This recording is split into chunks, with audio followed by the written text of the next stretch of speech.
Estamos en el domingo 16 después de Pentecostés, pero hoy es la fiesta del 29 de septiembre, fiesta de San Miguel Arcángel. Lectura del libro del Apocalipsis. Revelación de Jesucristo que Dios le ha confiado para manifestar a sus siervos lo que ha de ocurrir en breve, enviando a su ángel, a su siervo Juan, el cual testifica como palabra de Dios y testimonio de Jesucristo todo lo que ha visto. Dichoso el que lee y los que oyen las palabras de esta profecía y guardan las cosas en ella escritas, porque cerca está el tiempo. Juan a las 7 iglesias de Asia. Gracia a vosotros y paz de parte del que es, que era y que viene, y de los 7 espíritus que están delante de su trono, y de Jesucristo el testigo fiel, el primogénito de entre los muertos, y el soberano de los reyes de la tierra, que nos ha amado y nos ha lavado nuestros pecados con su sangre. Continuación del Santo Evangelio según San Mateo. En aquel tiempo acercáronse los discípulos a Jesús y le dijeron: ¿Quién es, pues, el mayor en el reino de los cielos? Y llamando a un niño, lo puso en medio de ellos y dijo: En verdad os digo, si no cambiáis y os hacéis como niños, no entraréis en el reino de los cielos. Así pues, el que se hace pequeño como este niño, ese es el mayor en el reino de los cielos. Y el que recibe a uno de estos niños en mi nombre, a mí me recibe.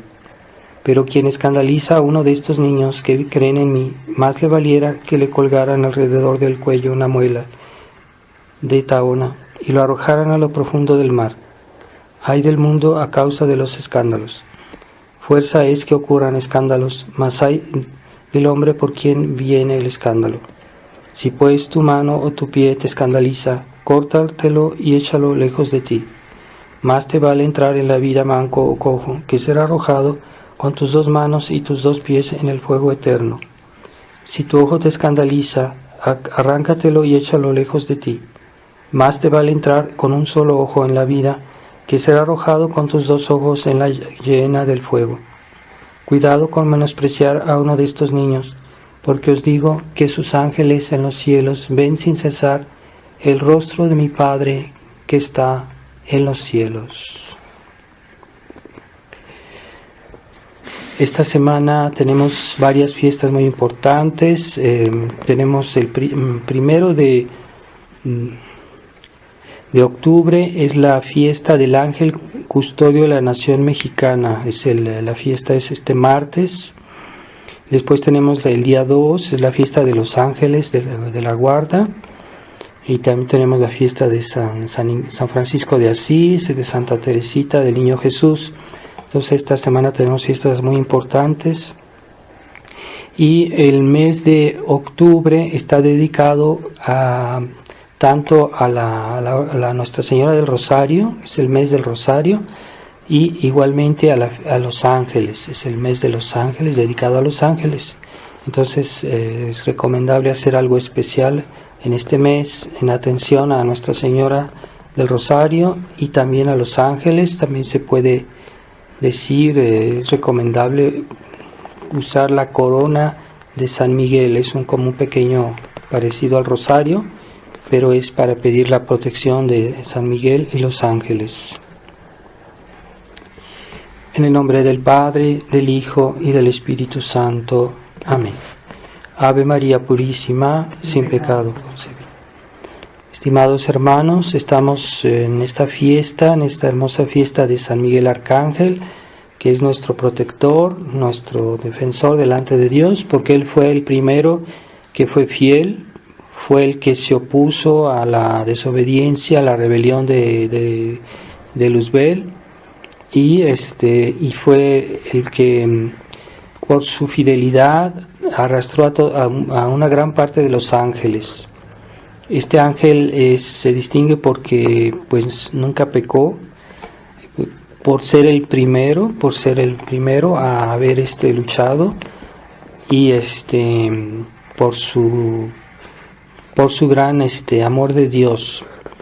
Y yo pienso que en nuestra época es importante tener una especial devoción a San Miguel, porque él es el que es el príncipe de las milicias celestiales, es el príncipe de los ángeles que combaten por Dios. Y como estamos en una lucha, esta lucha que hay en la tierra actualmente entre el bien y el mal, pues es simplemente una continuación de esa lucha que comenzó San Miguel.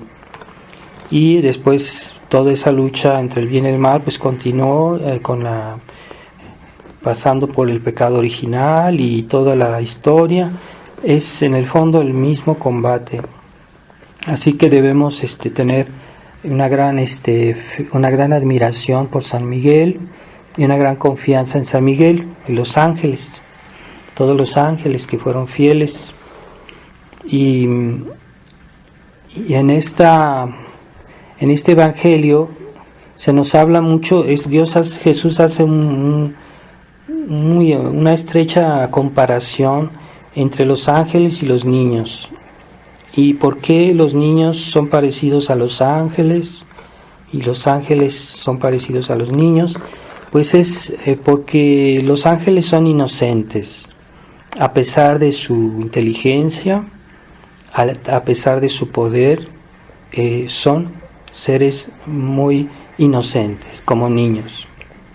Pero eso, cuando uno, aquí entre nosotros, los hombres, cuando alguien tiene algún don, cuando alguien tiene una cualidad, tiene inteligencia o tiene fuerza, generalmente está portado al orgullo, a la complacencia en sí mismo.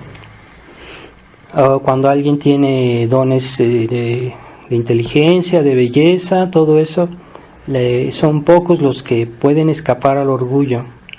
Mientras que los ángeles son, a pesar de ser tan poderosos, tan inteligentes, son humildes como los niños.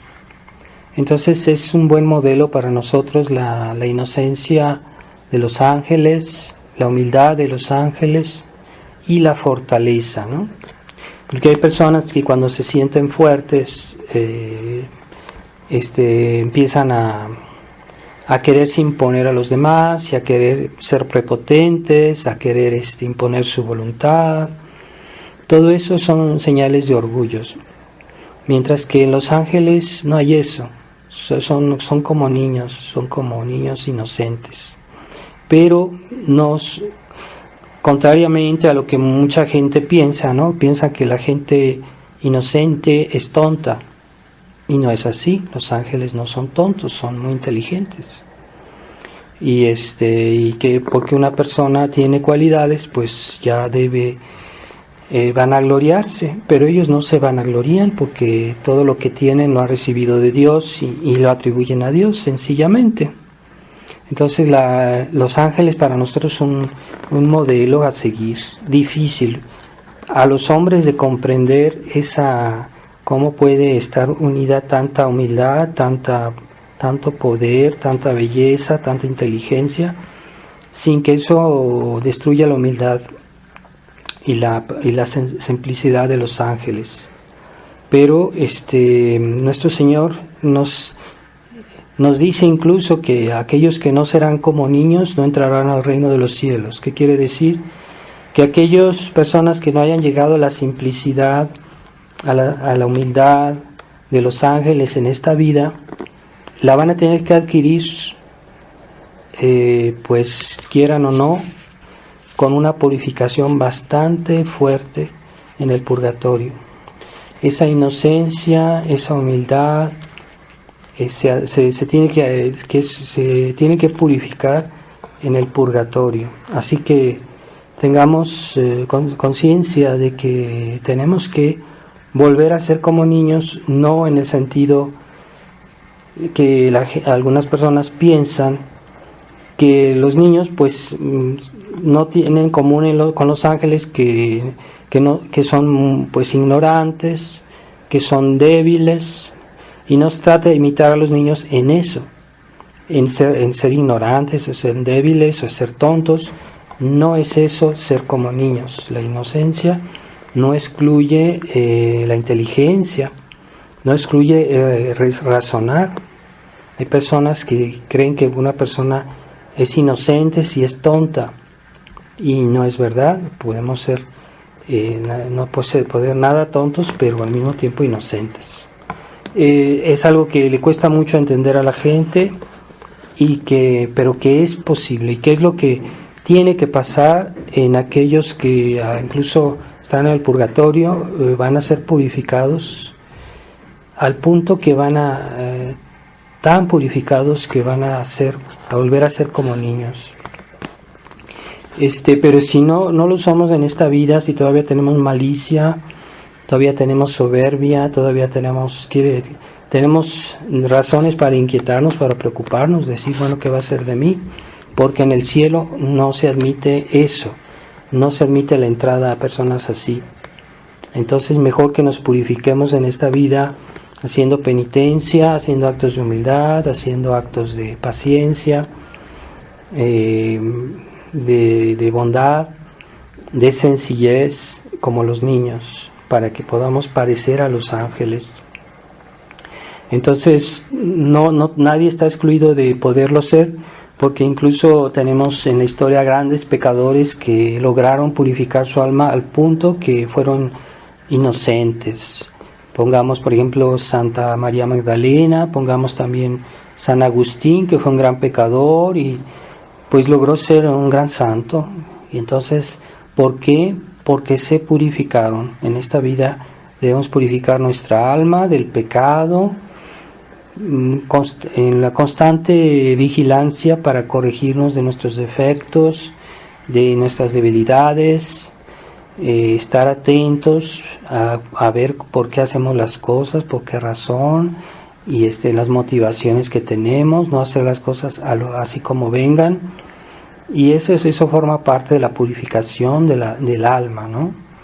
Entonces Santa María Magdalena se purificó con grandes deseos, con grandes oraciones, al punto que ya al final de su vida, cuando ella rezaba en una gruta que estaba, donde se fue a refugiar, en una gruta en el monte, en la montaña, los ángeles venían y varias veces al día, cuando ella estaba rezando, la levantaban en el aire hacia Dios, ¿no? Lo levantaban como diciendo pues que ella estaba con los ángeles, que ella ya era pura como los ángeles. Así que tengamos esa confianza en Dios, ¿no? Pero es generalmente lo que se hace, lo que se puede hacer, es lo que se desea. Entonces, si no comprendemos el valor de purificar nuestra alma, de amar a Dios y de crecer en la caridad y en todas las virtudes, si no tenemos ese deseo, no podemos hacerlo. O sea, es muy importante que tengamos ese deseo, que comprendamos eso y que lo busquemos. Aun si no tenemos las fuerzas, aun si no consideremos que nos costaría mucho trabajo, pero el solo deseo es ya en cierta manera estar ya avanzando muchísimo, ¿no? El deseo, y Dios puede suplir a nuestras debilidades, a nuestra fragilidad. También en este evangelio vemos cómo nuestro Señor insiste mucho de la protección de los escándalos. Nuestro Señor habla de los escándalos, evitar el escándalo, y dice que cuidado, que no escandalizar a los niños, ¿verdad? No escandalizar a los niños, que no sean expuestos al peligro del escándalo, que hoy hay tantos motivos de escándalo en este mundo moderno.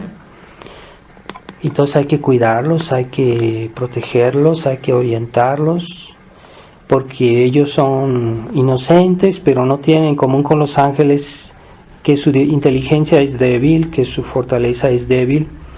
Entonces, en ese sentido, no se parecen a los ángeles. Entonces, los adultos deben suplir esas carencias de los niños, cuidándolos de que no vean cosas malas, de que que se cuiden de malas compañías, etcétera, ¿no? Pero el escándalo también puede ser comprenderse para nosotros mismos, ¿verdad? Evitar el escándalo para nosotros, evitar nosotros las ocasiones de pecado, los lugares malos, las compañías malas, los espectáculos malos, las distracciones malas, etcétera.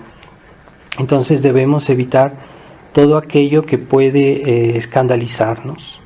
Y escandalizar es hacer que alguien se dirija al mal, o empujarlo o motivarlo para que haga el mal. A veces un mal ejemplo, a veces un mal consejo, a veces una mala lectura, etcétera. Eso nos escandaliza, ¿no? Hay personas que se creen capaces de leer cualquier libro. La Iglesia antes tenía una lista de los libros prohibidos y fue suprimida después del concilio.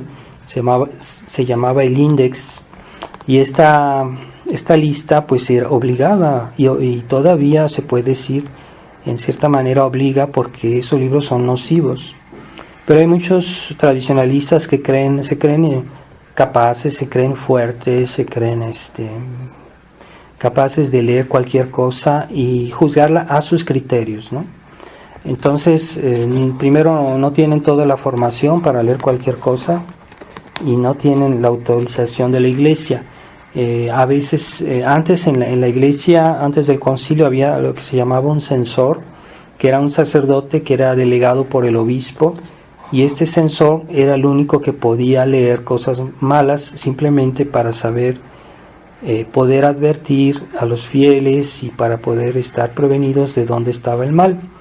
Entonces él tenía un permiso especial y tenía una gracia especial para, además que eran generalmente sacerdotes muy cultos y muy bien formados, que podían ser censores.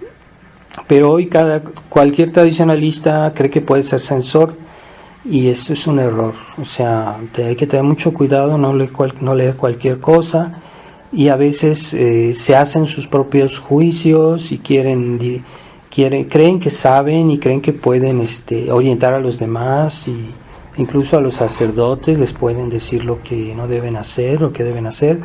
Están muy equivocados, ¿no? Entonces, eso es escándalo. O sea, las cosas que nos pueden dañar a veces pueden ser...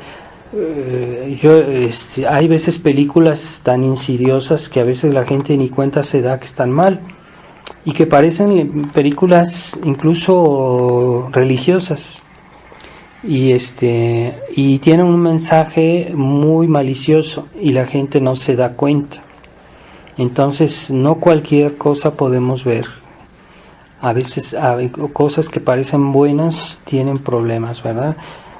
Particularmente esas películas que se han sido hechas por sacerdotes de la Iglesia del Concilio Vaticano II, pues esos sacerdotes ciertamente le darán a las vidas de los santos pues una orientación un poco ecuménica, un poquito demasiado conciliadora con el mundo, y todo eso es negativo. O sea, que deforman la imagen de los santos y la presentan como un personaje sentimental y naturalista, y sobre todo casi no hacen referencia a la Virgen María en esas películas. Curiosamente no se habla de la Virgen. Entonces hay que tener mucho cuidado de todo eso. A veces, si hay duda, mejor no verlas.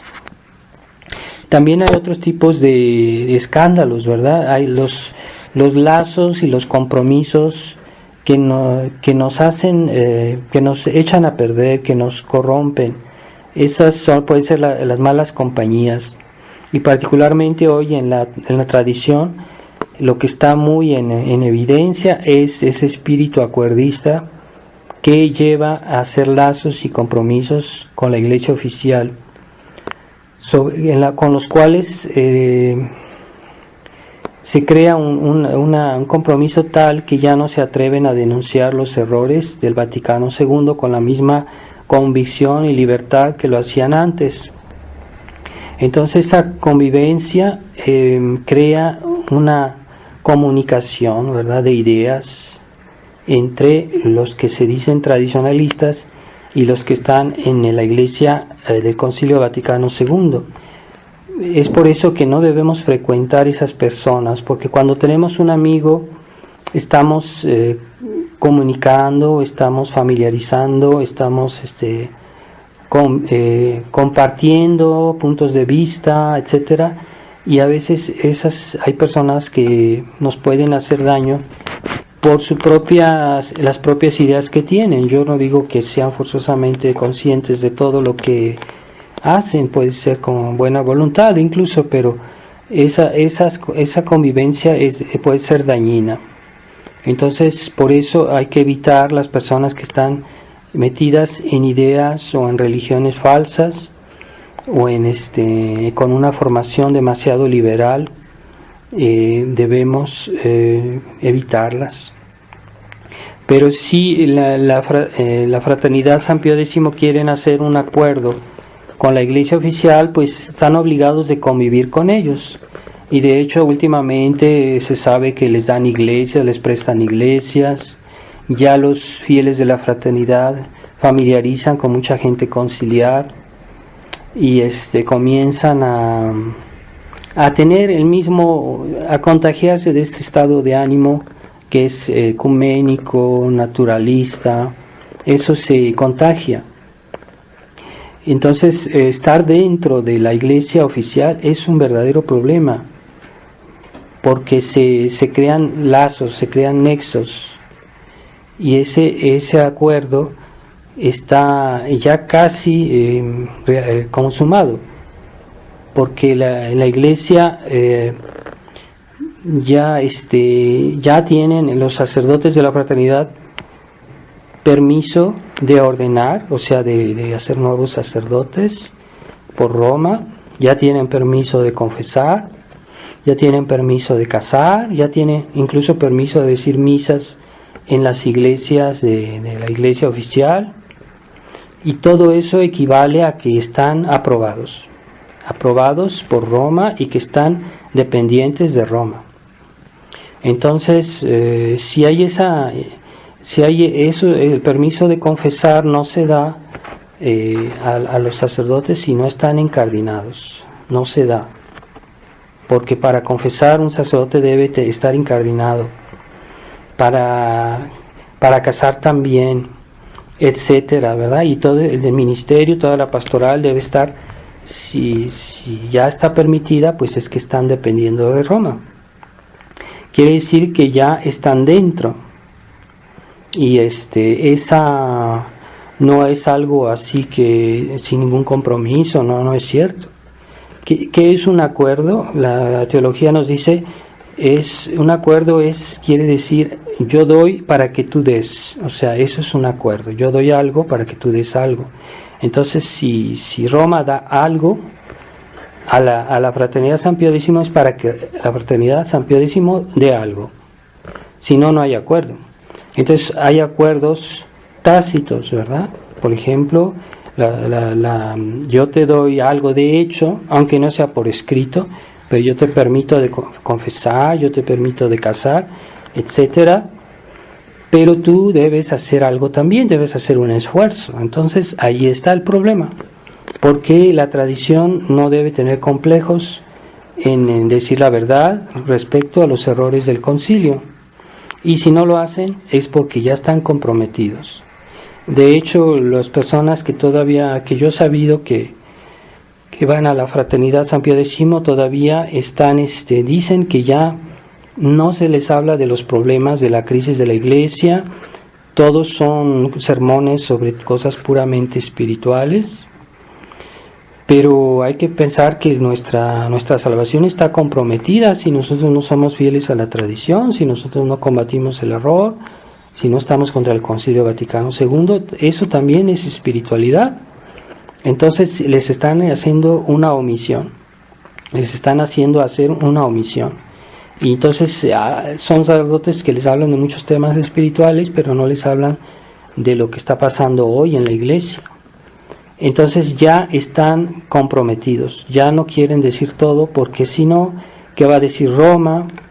¿Qué va a pasar? Se van a enojar, ya nos han dado esto, porque entonces si no lo van a volver a quitar, ya nos han dado el permiso de confesar, de casar.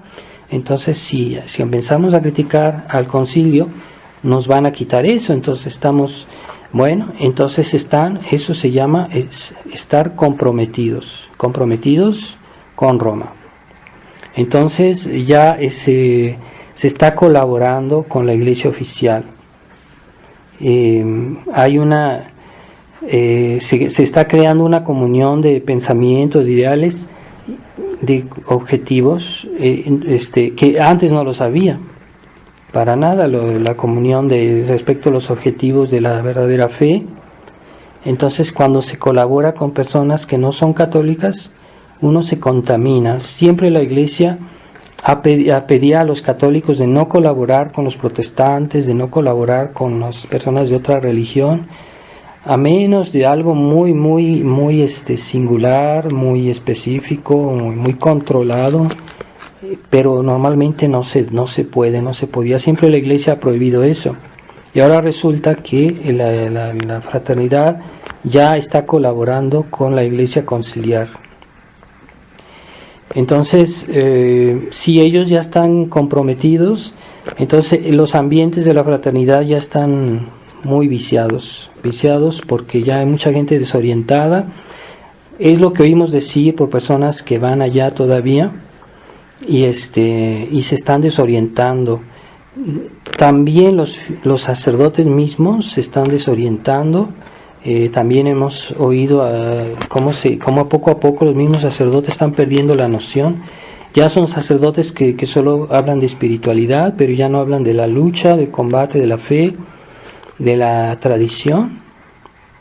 Entonces, por eso es que Monseñor Lefebvre decía: no vayan a los ambientes y a las misas del indulto, porque precisamente están siendo condicionados por el espíritu liberal, por todo un ambiente, y ese ambiente es dañino. Ese ambiente tiende a debilitar la fe.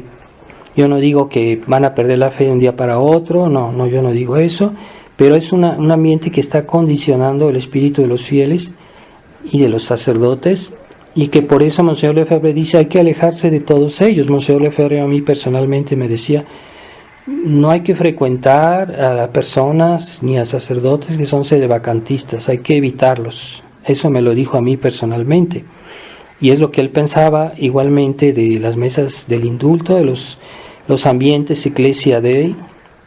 Y hoy se puede decir que ya la fraternidad está en eso, ya la fraternidad ya está en esa mentalidad. Algunos dicen que todavía no ha habido acuerdos, pero yo pienso que sí, ya los hubo. Es un acuerdo tácito, no es un acuerdo escrito, pero es un acuerdo tácito y es real, es auténtico. Ya están dentro, ya están dependiendo de Roma, porque están dentro tienen la autorización de ejercer entonces ya están condicionados y ya están cambiando de mentalidad. Entonces el solo silencio es un pecado, ¿no? El silencio, callarse de todo aquello que combatíamos. Y ahora pues ya las misas de la fraternidad son pues una cuestión puramente espiritual. Ya no hay ese aspecto de lucha contra el modernismo, contra los errores conciliares. Ya muchos fieles de la fraternidad no saben ni qué está pasando porque no son informados, y al mismo tiempo les desaconsejan de ver internet. O sea, en internet se pueden saber muchas cosas, no todo lo que está en internet es malo. Hay cosas que pueden ser útiles de saber. Ahí, si uno tiene criterios, uno puede escoger lo que ver cosas positivas, no negativas. Y pero los sacerdotes de la fraternidad son demasiado absolutos, diciendo que no hay que ir a la internet sin ninguna distinción.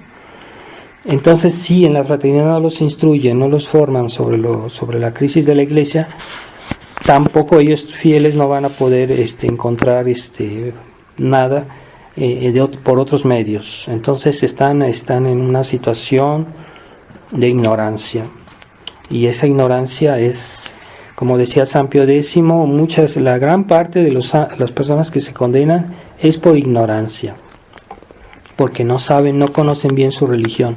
Pues hoy es necesario conocer todo lo que está impugnando nuestra religión, todo lo que es malo, no estrictamente, más bien de una manera general. No es necesario ver cosas malas, pero uno puede saber que existen para protegerse, pero no es necesario ver todo lo que es malo.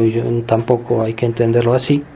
Entonces hay cosas malas que vale la pena informarse que existen para prevenirse, para proteger a sus hijos, para proteger a sus familias. Es útil saber lo que pasa en el mundo. Y por eso pues Jesús nos dice cuidado del escándalo, ¿no? Tengan cuidado de no dejarse escandalizar. Y pues puesto que estamos en la fiesta de San Miguel, pidámosle a los santos ángeles que nos ayuden, que nos protejan en toda situación. Los ángeles no pueden hacer todo. Hay algo que es nuestro, que nosotros debemos hacer. Nosotros no debemos exponernos a situaciones peligrosas. Ahí los ángeles no pueden hacer nada.